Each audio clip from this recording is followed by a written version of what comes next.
Daktari a quick one. Kama kawaida, kama ilivyo ibada, na waleteeni yet another episode of Daktari a quick one. And today it's all about you and what you eat. And the parting shot for today is you are what you eat. And none other to bring us this episode other than a food specialist, a nutritionist, a clinical nutritionist. Mtu ambaye yani kazi yake ni chakula from morning to evening. So they know best, okay? When us tukishindwa mambo ya chakula tunashangaa tutakwambia ukule nini uache nini, we send them to you. And we want to demystify. We want to demystify hizi rumors zinaendanga huku. Oh, autophagy. Oh, don't eat. Oh, mayai ni mbaya. Oh, mayai ni mzuri. Oh, maziwa ni mzuri. Oh, maziwa ni mbaya. Oh, sukari ni mzuri. Sukari ni mbaya.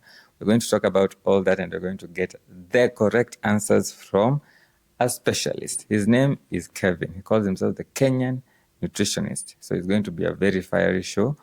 Usibonyeze kidude, okay? Watch all the segments and I'm sure you'll enjoy. If you have any questions, make sure to drop them in the comment section.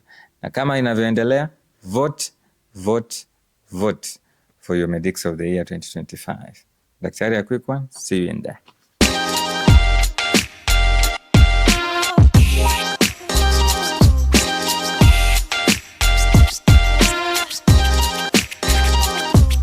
Daktari a quick one. Karibuni to yet another episode of Daktari a quick one. Kama K, your host, Dr. Nyadimo. And today, leo, nimwambia kwa intro ni about what you eat. Mashakura, unajua, food is very personal. Somebody told me that you have a personal relationship with the food that you eat. So today is all about that. And who else to talk about food than a food specialist? And today we have Kevin himself.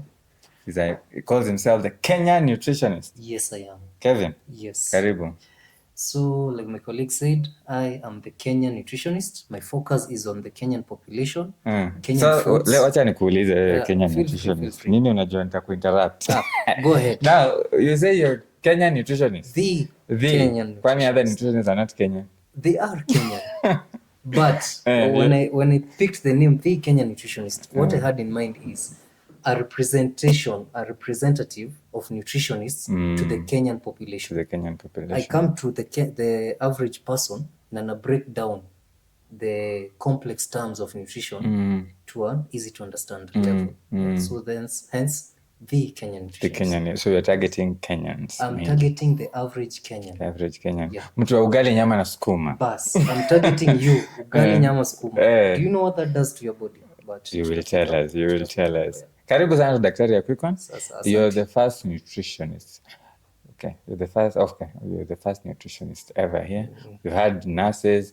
The only person we've never had is a dentist. And then, but I think we're checking all the boxes as we go. So it's a pleasure to be the first ever.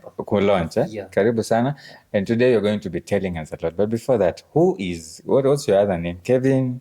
How do you like to be introduced other than just being Kenyan Nutritionist? I like to be introduced as the Kenyan Nutritionist. Plain and simple. Lakini sasa mtu akienda kutafuta pale kwa website ya nutrition, ataka kujua kama uko verified, atakutafuta kama. So, if you go to social media, I believe kila mtu by this point is in social media. So, wapi? Walai. Wala. Kuna watu wako allergic. Okay. Anyway, just go to any social platform. Mostly Facebook, Instagram, and TikTok. TikTok is all over the place. So Facebook, Instagram, and TikTok. Look up the Kenyan Nutritionist. You're there. You'll see me. I'm wearing a lab coat. My target is you, the average person. I want to break down complex terms so that you can understand what exactly you're doing to yourself or your body when you consume various meals at different times. Karibu sana. Yeah. And thank you for gracing us. It's a pleasure. So let's get right into it. Yeah. Unajua umesema kitu very important hapo, doing to yourself. Yes. You know, some of us, me I love food bana. We all love food. Mimi mtu napenda food mbaya. But then mazee unaingianga tu online ukianza kuscroll. Eating eggs is bad. Eating milk. Kwanza ile sasa imenimaliza hata ikasema, unajua I took your contact a long time ago. We were planning to do this. But then when I was just like, I saw one saying that the human body was not meant to take milk. Hiyo ilinimaliza. I was like, no, I am done for. We have to let do me this. just say, do not ask Dr. Google. Uh-huh. If you go to Google and type, I have a headache on my right side, you have a brain tumor. So don't ask Dr. Google. Look for qualified professionals, people who have studied for this topic and they have studied these sciences. Then ask them. They know what they're saying. But if you ask Google or ChatGPT these days, it might mix you up a bit. So eggs are not bad. Milk is not bad. Bread, Chapati is not bad. Hey. Bread, tutaongea. You know, when you listen to those things, if you start listening to following each and every advice you're given, now I say online gurus, I call them charlatans. Utakula bana. You will not because huyu atakwambia hii ni mbaya. Pia hiyo ni mbaya. Kuna moja anasema eat eggs every day. Mwingine anakuambia eggs are the worst. Someone is telling you eat vegetables only. Others are telling you don't touch wheat. Yeah, exactly. It's too much. I would say everything in moderation. Everything has its own time, its own population, if I may say so. Because if you're suffering from a particular medical complication, avoid certain foods. If you're suffering. Yes, but you are the average guy, you're completely healthy. And I have to point out, most people out here are walking not knowing they have a particular complication. Among them, diabetes and hypertension.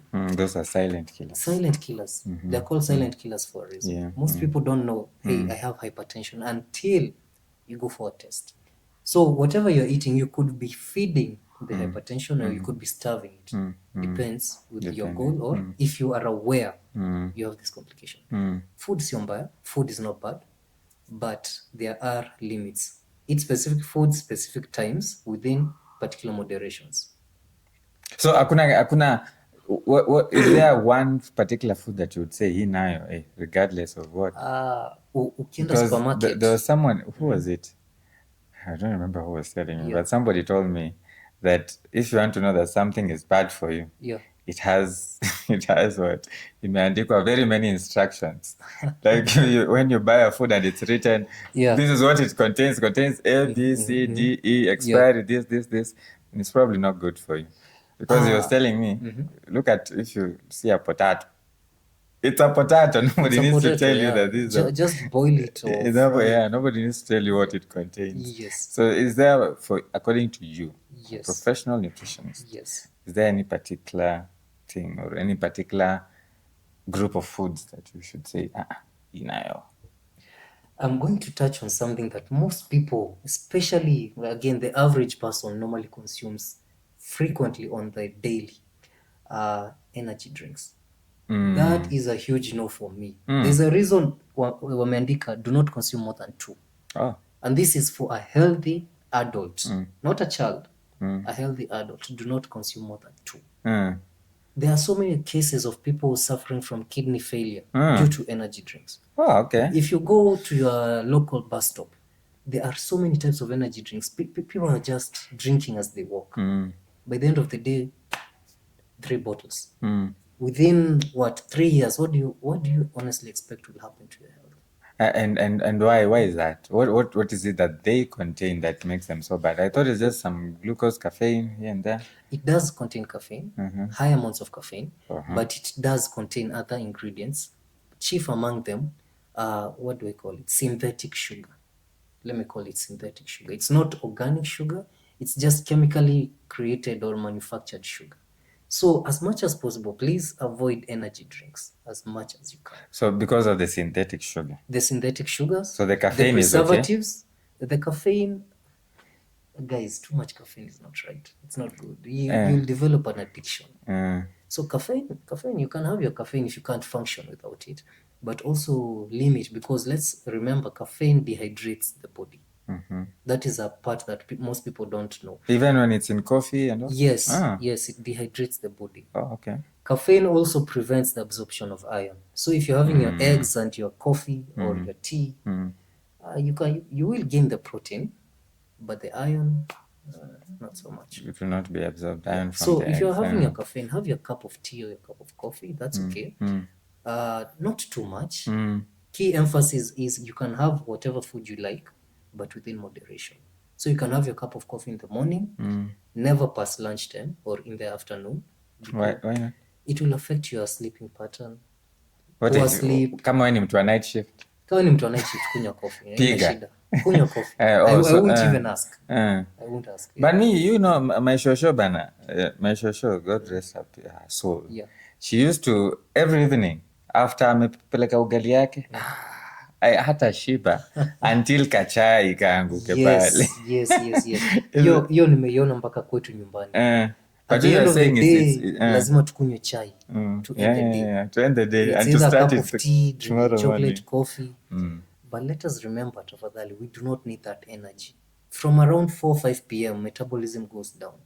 Most of what you eat, especially if it contains energy, if it contains glucose, it will be converted to fat. So here is where people slowly gain weight without knowing. 2 years, 3 years down the line after adopting this habit, unashindwa, kwa nini nimenona hivi? It's these traditional habits that we found. Back in the day, our elders, our grandparents, our ancestors, they were extremely active. Tumeshinda kwa ofisi the whole day. We have eaten the whole day. Then we go home and we enjoy a cup of coffee or a cup of tea, maziwa, kaskari kadogo.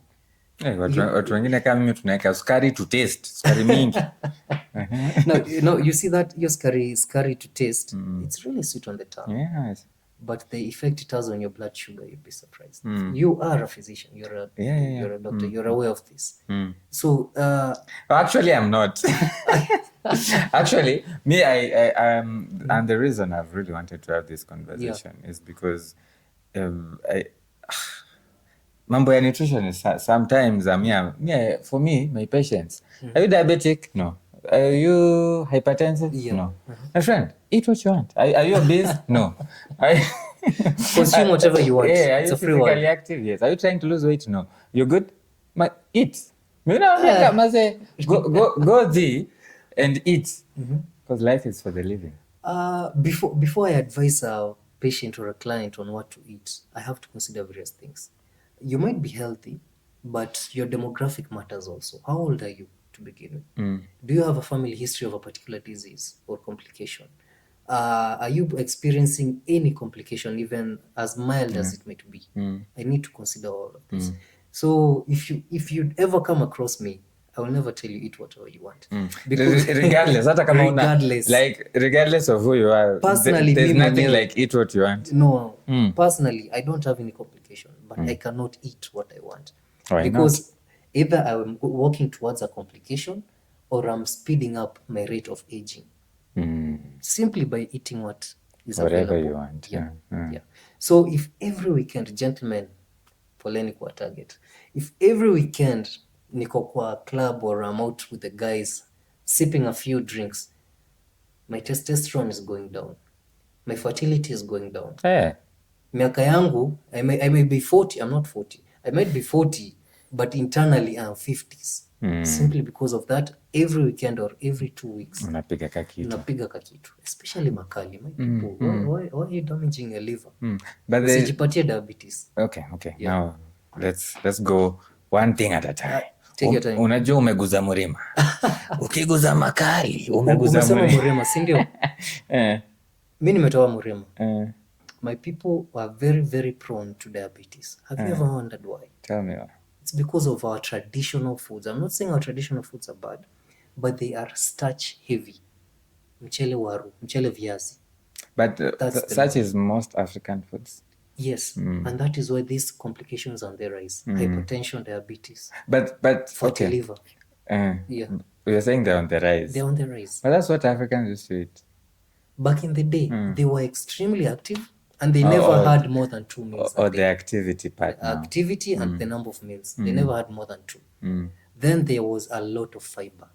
There was a lot of fiber in our foods back in the day. Yeah, I remember I saw an article where they were saying, buckets of Buckets lymphoma. He was studying poop. He came to Africa. He was in Uganda and he was studying poop. Yeah. Wazungu and Africans, and he found that Africa is nice and sausagey. Yes, as it should be. As it should be. Yeah. But Wazungu is pellets and very hard. because of the hard things they eat, constipation. So that's because of the fiber. So I agree with that.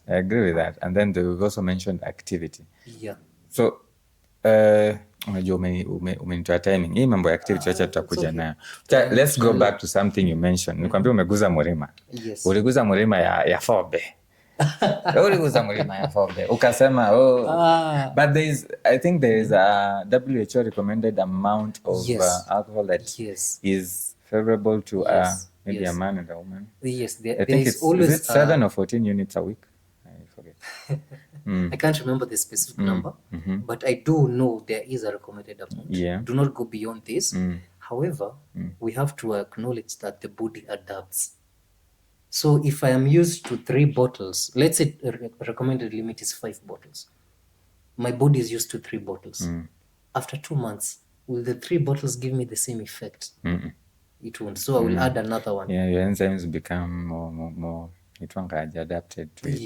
Yes. So after 3 months, I add another one. After 2 months, because mwili in adapt even faster as we go, I add another one. So nimefikisha 5. Within half a year, niko 5 at my limit. What are the chances by the end of 1 year, I'll stick to that recommended 5?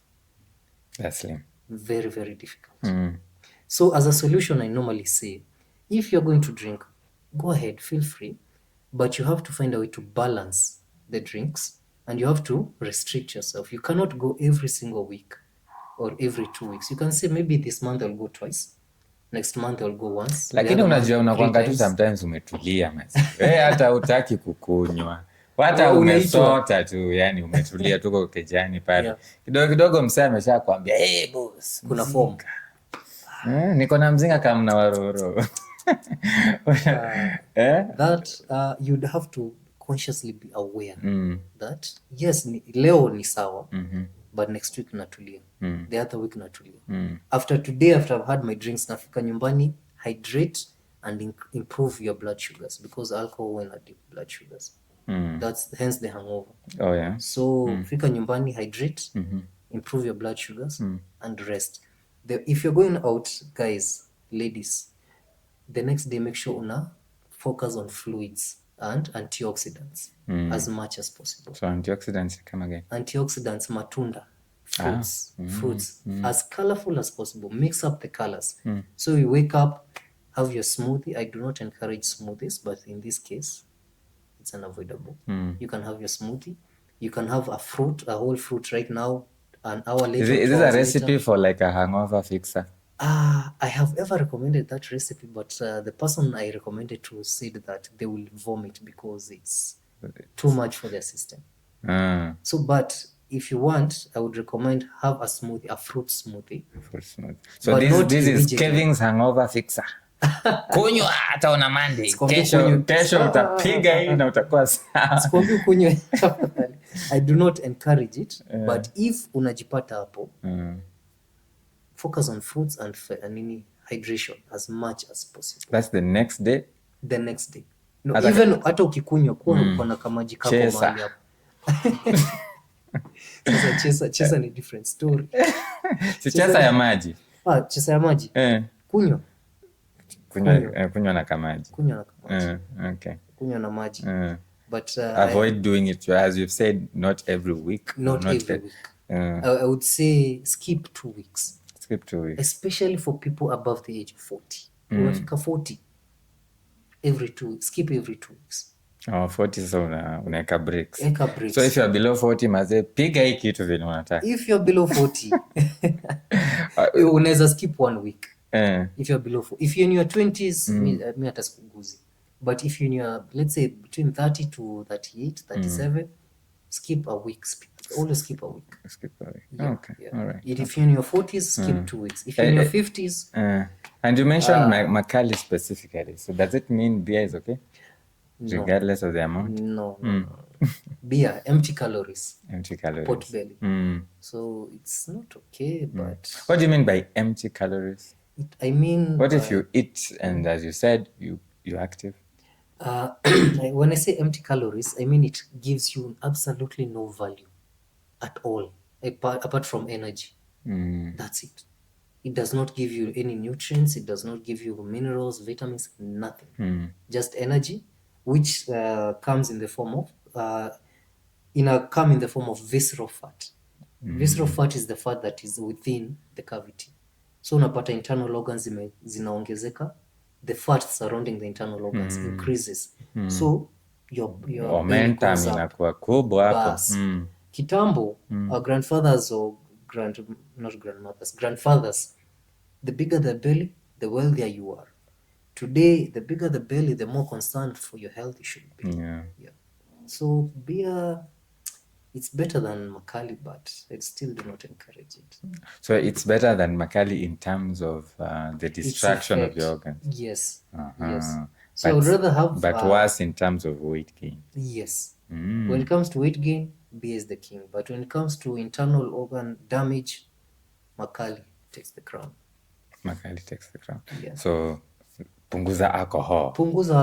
40s, skip 2 weeks. 30s, skip 1 week. 20s, jipange. Lakini usikunywe kila siku. Usikunywe kila siku. 2 days a week is enough. You know you'll become a patient. Yes. You'll become dependent on you'll become a dependent, and then utakuja tukulaze kidogo. Yeah, true. Amazing. Okay, speaking of empty calories, pot belly, sugars, and all that. Again, back to social media and online. There's a guy on TikTok. Jamaa anakuanga amelemea sukari, yani anakuanga amebombard sukari. Really? Yeah, he's a good guy who's very combative and very assured of what he's saying. Yeah. And I don't want to name names, but he has a very big following online. But his main culprit anakuanga amelemea sana is this element he called sugar. And he says sugar is the enemy. Sugar causes everything. Sugar is bad. Avoid sugar. Don't take sugar. Sugar. Tell me about from hata mimi nimeshinda. Sukari ilikufanyia nini? Tell me about sugar. I would rather you drink alcohol than take sugar. Sugar, it's sweet. It is. Sugar is sweet. I'm talking about the sugarcane sugar. It's sweet. But and it's very natural. Sugarcane. It's natural. But it has no fiber. It has no fiber. Absolutely no fiber. It has a lot of energy. So anytime you consume sugar or anything containing sugar, either natural or synthetic, you're spiking your blood sugar. So continuous spiking of blood sugar. All the time. Your blood sugar is spiking, then down. Spiking again, then down. Not only will you gain a lot of fat, but that spike up and down, you slowly become insulin resistant. So insulin... How can I explain this? So wait, sugar damages. It damages the insulin receptors because the body has to continuously release large amounts of insulin to counter the sugar, to force the body to absorb the sugar from the bloodstream. But you're hungry. Say you're hungry. You're hungry. Eat food. Eat food that contains sugar. How? I mean, I can eat a cake. No. When I say eat food, I mean organic food. So prepare your ugali there. Prepare your rice. Prepare your pasta, spaghetti, chapati. Avoid mandazi. What's the difference between chapati and mandazi?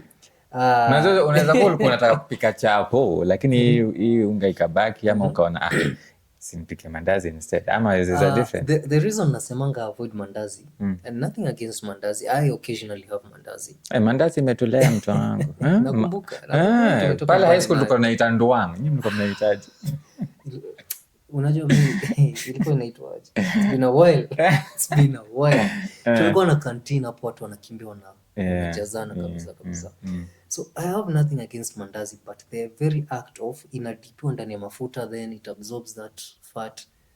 Compared to chapati can have less fat compared to mandazi. Mandazi inavuruta tu mafuta. Ushaishika mandazi unafinya unaona. Atakaa haina hiyo mafuta mingi that. Lakini kangumu. Even worse. KDF. Even worse. Ushaona vile KDF inapikwa? Inawekwa kwa mafuta properly. Exactly. So ina absorb your mafuta. Then you wheat. I'm not saying wheat is bad, but that concentrated wheat. Not only is it not good for your gut, especially kama unaikula daily. Utaanza ku have gut issues, constipation eventually. But It's not good for your blood sugar. It's not good for your body fat. So, okay. You said avoid, let's not take sugar. Yeah. But Avoid sugar as much as avoid possible. sugar as much as possible. Yeah. Sisi watu sweet tooth, sasa hapo umetulemea sana. Sweet tooth hapo nakuelewa. Niko hapo. Niko hapo. Jumi maze. But you have to control yourself. Mi huambia clients wangu, give yourself 1 day a week to treat yourself. Out of the 7 days, Cheat day. The cheat day, yes. Out of the 7 days, 6 absolutely no. Tunasema hizi tunaondoa for this and that reason. For example, I'm dealing with a client mwenye akona medical complication. Naombe, I know unapenda hizi stuff, but for the next 6 days, we are avoiding them.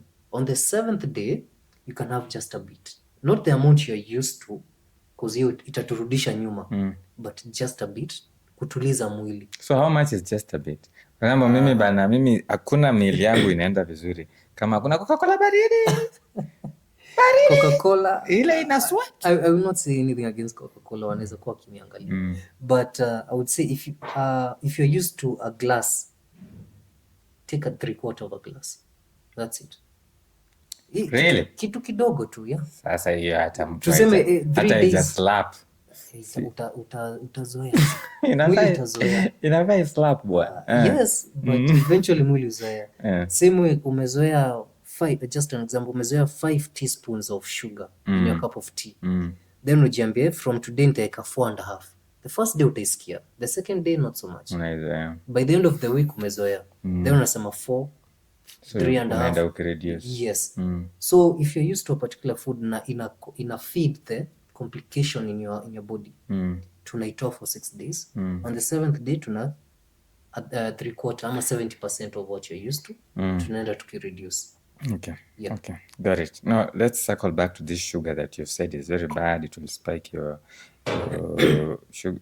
sugar level. That is glucose levels, right? Yes. They'll go up. Yeah. And then insulin will have to bring it down again. Over and over. So eventually you get insulin resistance. Before I forget, pregnant women, tafadhali avoid this as much as possible because you're imprinting sugar addiction to your child.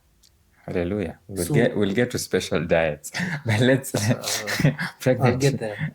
But let's on this sugar. Yeah. For example, now you are saying specifically go make ugali, right?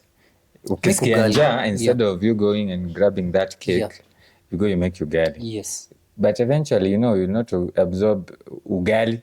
You absorb glucose. You're absorbing glucose. At the end of the day, what goes into your system, what goes into your blood is glucose, because that is the fine metabolite. Yes. Yeah. Anytime you have starch or carbohydrate, the end product is glucose. Yeah. So if you tell me avoid taking sugar because it will be converted to glucose, take ugali instead, but the ugali will still become glucose. So here is where I go back to our ancestors or our grandparents and their parents. Fiber. That's the difference. If you take if you take a spoon of rice and you take a spoon of sugar, which one will be absorbed immediately? The sugar, of course. The sugar. So that will spike the blood sugar very much higher compared to the faster. And faster, yeah. So the rice will spike it slowly at a moderate level. The sugar will go up, then come crashing down. So if you observe closely, people who are used to taking, let me use the soda for example. You're in the office, you're used to taking soda. You'll see that they're happy, they're energetic, they're hyper. Then all of a sudden they're just moody and gloomy. That is so me. That is me 100%. It's the sugar. You're crashing. You were up there. It's called a sugar rush. You get a sugar rush, then you go back. Then you calm down. The insulin has done its work. You calm down. Your mood just goes down.